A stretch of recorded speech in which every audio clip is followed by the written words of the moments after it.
সুপ্রিয় দর্শক শ্রোতা ভাই বোনেরা, চান্দ্র বর্ষের যেই কয়েকটি মাস কোরআন এবং সুন্নাহর দৃষ্টিতে খুবই গুরুত্বপূর্ণ, তাৎপর্যপূর্ণ, ফজিলতপূর্ণ, তার মধ্যে একটি হলো রজব মাস, যে মাসটি শুরু হয়েছে। আবার একই সঙ্গে আমাদের মুসলমানদের সমাজে ইসলামের নামে বানোয়াট, ভিত্তিহীন এবং ভুয়া যেসব আমল প্রচলিত আছে এবং কুসংস্কার, বেদাত প্রচলিত আছে যে মাসগুলোতে সবচেয়ে বেশি, তার ভেতরে একটিও হলো এই রজব মাস।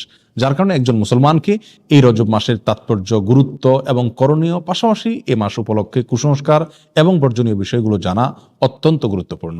রজব মাসের ফজিলত এবং তাৎপর্যের একটি মাত্র পয়েন্ট এবং বিষয় আছে, তা হলো এই মাসটি সম্মানিত 4 মাসের একটি।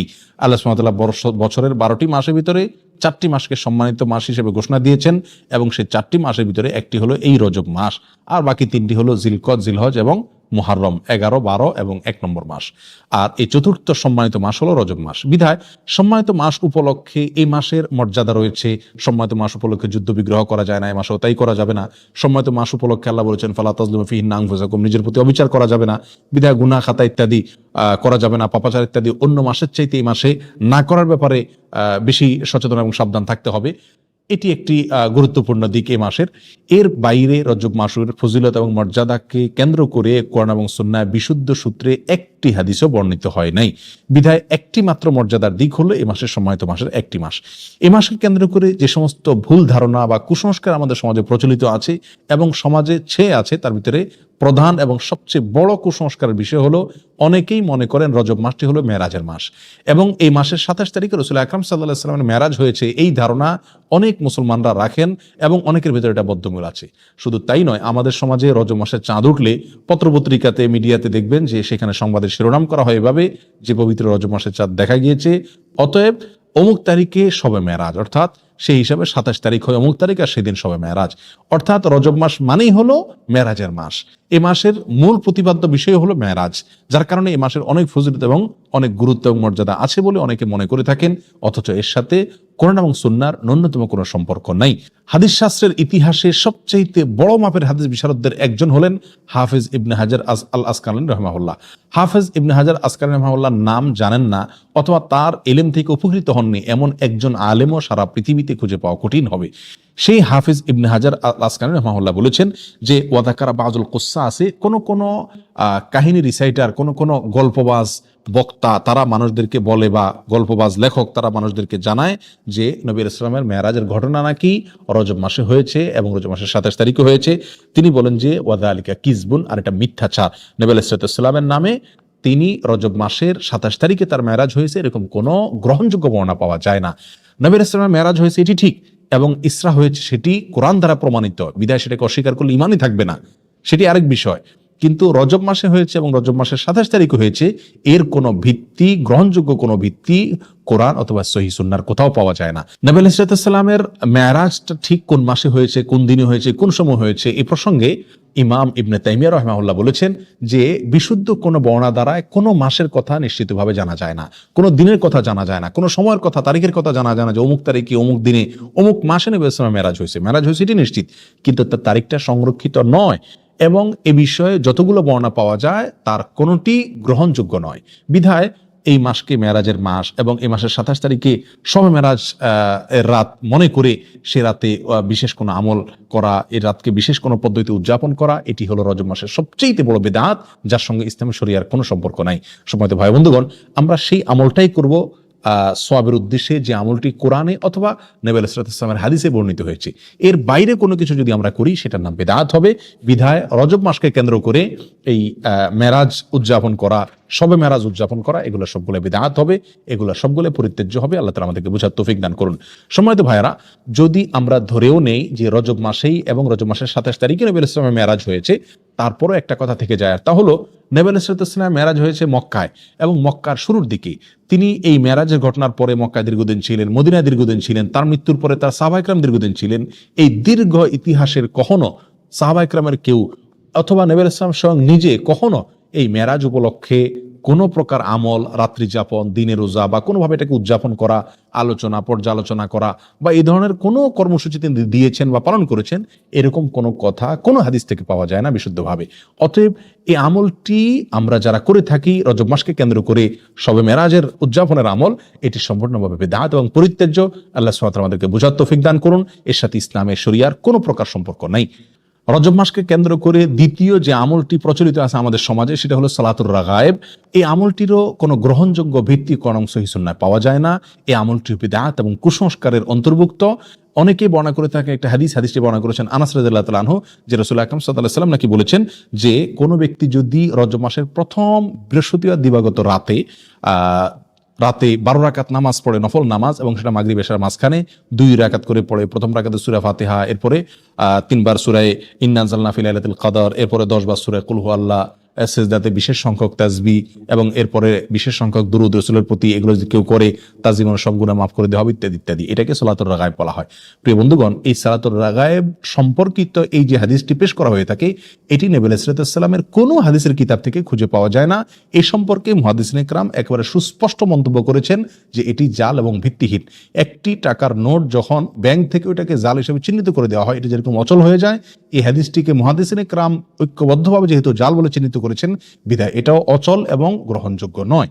রজব মাস উপলক্ষে তৃতীয় যে আমলটি প্রচলিত আছে তা হলো একটি দোয়া বেশি বেশি করে পড়া, আর সেটি হলো আল্লাহুম্মা বারিক লানা ফি রজব ওয়া শাবান, অর্থাৎ হে আল্লাহ, আপনি আমাদেরকে রজব এবং শাবান মাসে বরকত দান করুন, ওয়া বাল্লিগনা রমাদান, আর আমাদেরকে রমজান পর্যন্ত আপনি পৌঁছায় দিন, অর্থাৎ রমজান যেন আমরা লাভ করতে পারি।